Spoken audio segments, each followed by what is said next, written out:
À la fin de nos études, on se dit qu'on va d'abord commencer par accumuler un peu d'expérience avant de lancer sa propre activité. Mais au bout de quelques années, on est pris dans un train quotidien bien installé avec des enfants, un prêt IMO et des responsabilités. Et on ne veut surtout pas mettre en péril sa famille ni le confort de vie que l'on s'est chèrement créé au fil des années. Mais alors, est-il trop tard ? Devons-nous renoncer à nos rêves de liberté sous prétexte qu'on a trop de responsabilités à assumer ? C'est la question à laquelle je vous propose de répondre dans ce nouveau podcast. Bonjour, je m'appelle Amélie, bienvenue chez Famille Épanouie. À travers les épisodes de ce podcast, j'évoque sans filtre les prises de conscience qui me font grandir dans ma parentalité, ma vie de femme, ma vie d'entrepreneur et dans bien d'autres domaines qui me passionnent. C'est donc tout naturellement que depuis 2015, je vous accompagne à travers mes programmes et ateliers thématiques à cultiver, vous aussi, votre bien-être grâce à ces prises de conscience et à ces concepts que je m'applique à toujours rendre simples à mettre en place. Je suis également l'auteur du journal de gratitude Mon Journal Maman Épanouie, un journal de développement personnel qui permet d'ancrer votre développement, votre croissance personnelle au jour le jour et qui vous permet aussi d'y revenir avec enthousiasme sur tout le chemin parcouru. Donc pour vous l'offrir ou l'offrir à quelqu'un qui vous est cher, je vous mets le lien dans la description de ce podcast. Petite chose, pour finir, qui n'est pas des moindres, si vous appréciez ce podcast, la meilleure façon de le soutenir, c'est de lui mettre une note de 5 étoiles sur la plateforme de podcast que vous utilisez. Je ne vous remercierai jamais assez pour ça et je vous serai infiniment reconnaissante pour ces quelques minutes que vous prendrez pour moi et ce podcast. Alors, comment entreprendre lorsqu'on a une vie installée avec enfants et prêt IMO ? Déjà, si vous avez peur de l'échec, ce qui est tout à fait possible, je vous renvoie tout de suite à l'épisode 103, que j'ai tout simplement nommé « Comment surmonter sa peur de l'échec ». Maintenant, comment entreprendre lorsqu'on a une vie installée avec enfants et prêt IMO ? Eh bien, il y a plusieurs options, et notamment, il y en a deux qui émergent énormément du lot. La première, c'est se lancer en gardant son job. Nous, c'est ce qu'on a fait au tout début, quand on a lancé notre première activité sur le marché du réflexe numérique, je veux dire. On a lancé donc un site e-commerce en 2010 et en fait on avait commencé à réfléchir à ce projet alors qu'on était déjà en poste. Donc ça c'est vraiment quelque chose que vous pouvez faire parce qu'on a très souvent l'idée que pour monter un business, il faut pouvoir être à 100% dédié à cette activité, que ça va nous prendre toutes nos journées, qu'on va y passer entre 12 et 15 heures par jour. Mais c'est pas tout à fait ça. Vous pouvez vraiment lancer votre business en n'y consacrant qu'une demi-heure, voire 1 heure par jour. Sachez vraiment que ce qui va faire la différence, c'est votre régularité à travailler sur ce projet.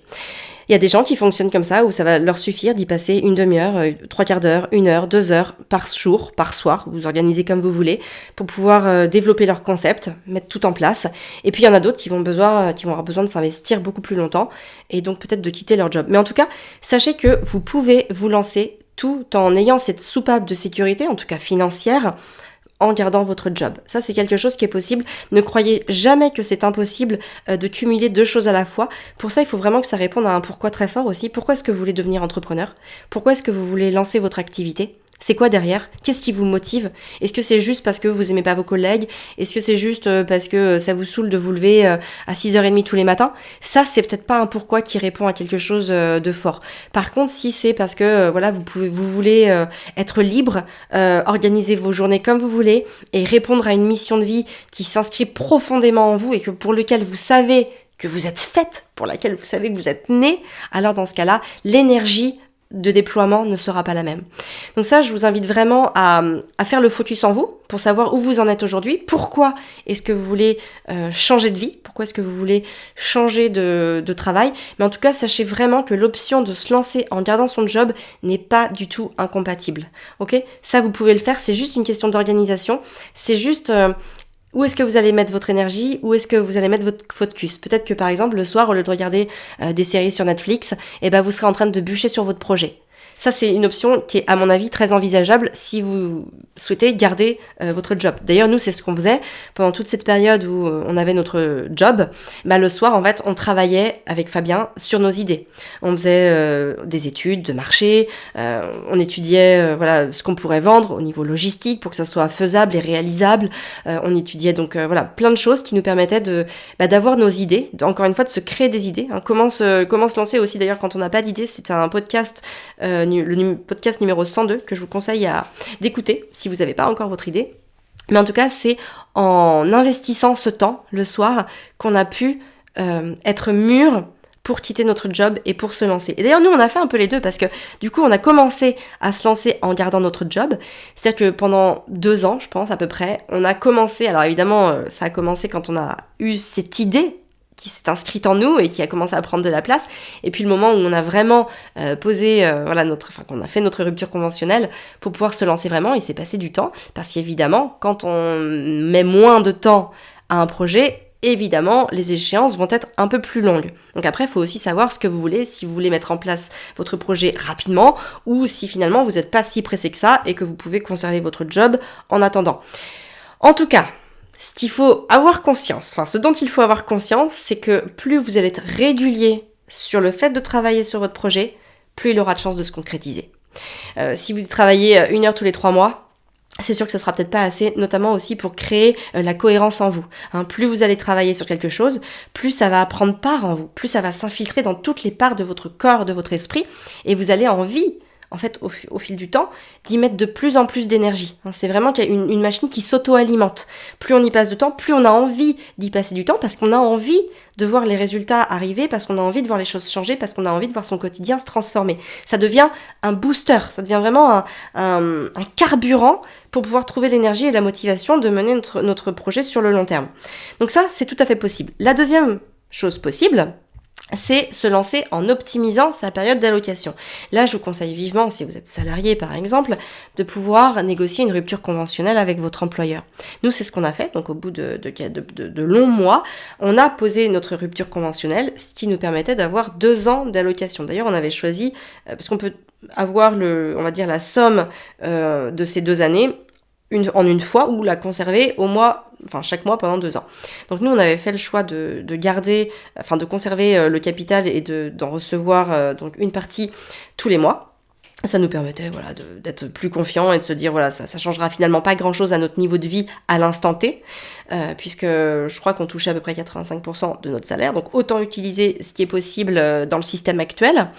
Et ça permet en fait de voir les choses venir et d'avoir le temps aussi de s'investir proprement, j'ai envie de dire, c'est-à-dire sans que ça soit bâclé, en ayant conscience de l'engagement qu'on va avoir et en ayant conscience que ce qu'on fait va avoir une portée directe sur notre vie de tous les jours.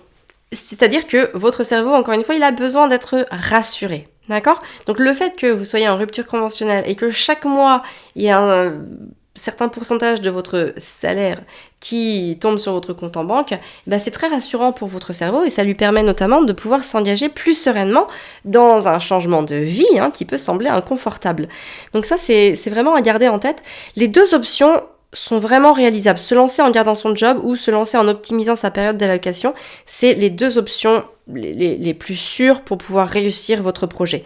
Peu importe votre organisation, ça c'est vraiment à vous d'en juger.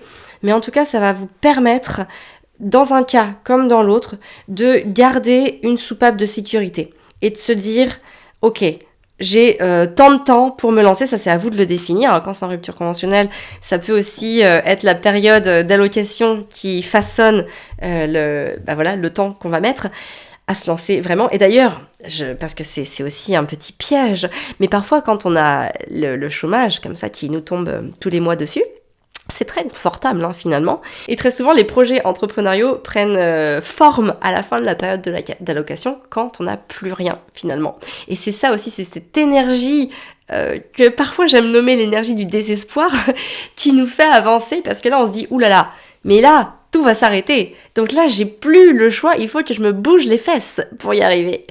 Donc voilà, j'ai juste envie de vous dire, ne faites pas cette erreur-là. Si vous écoutez ce podcast, je vous conseille plutôt vous n'irez pas jusqu'à la fin de vos droits, on va dire, en termes d'allocation chômage, mais il vaut mieux, à la limite, les conserver parce que ce qui n'est pas pris pourrait être pris plus tard, donc justement, en cas d'échec, vous pourrez avoir aussi cette solution-là de reprendre vos droits, mais en tout cas, de vous lancer dans ce projet, parce que c'est ça aussi qui va venir le nourrir. Quand on est dans le processus de création d'entreprise, on vient auto-nourrir la machine qui va permettre d'alimenter les sources de revenus. Donc ça, c'est vraiment quelque chose que je vous engage à faire, peu importe la décision que vous aurez prise, se lancer en gardant son job ou se lancer en optimisant sa période d'allocation, peu importe, mais faites les choses de manière régulière, essayez d'être accompagné. Aujourd'hui, on est dans une industrie, notamment sur le business en ligne, qui est de plus en plus concurrencée. Il y a de plus en plus d'acteurs qui viennent alimenter ce marché, et aujourd'hui c'est moins évident de se former tout seul.